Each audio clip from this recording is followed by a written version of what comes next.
the game's changed. Obviously, if you were old enough to remember the game in the 80s where everybody was staying 4 years and, it's just a bunch of grown-ass men like NBA Hall of Famers going up against NBA Hall of Famers, that's never going to be replicated. But in the modern day era, yeah, I mean, I think there's certainly in the discussion. And I think a lot of coaches, and this is the point I've been making for months on Florida and Auburn. I've kind of used them as two case studies. Now, Auburn did have one McDonald's All-American, the freshman point guard out of Connecticut.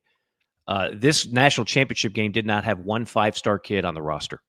Right. Think about that. Think if you would ever see that in football, where you didn't have a one 5-star guy on either game, either team in the national championship game. Never going to happen. But in basketball, it can. And I've been talking about how those two programs built up their rosters now for months. And how does it relate back to a South Carolina? I still maintain the portal and the modern way rosters are constructed today in big-time college basketball is the best thing that could ever happen to the Gamecocks, because you are very much now you've got a fighting chance.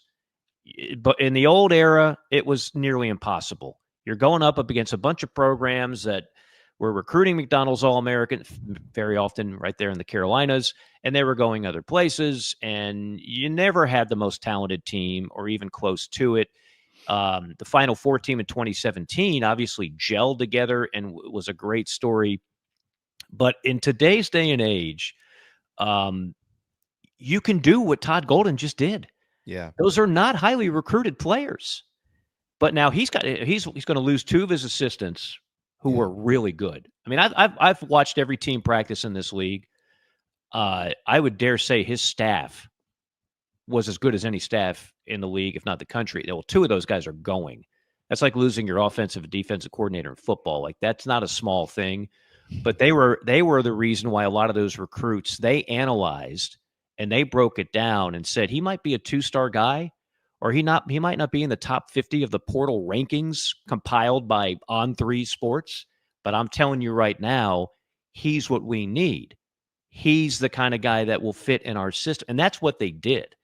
And that's what Bruce Pearl's been doing for a lot of years. He always gets one blue chip guy, but for a lot, I mean, Janai Broome was a transfer from Morehead State. He gets guys that transfer from these small schools, and they always play up for Bruce.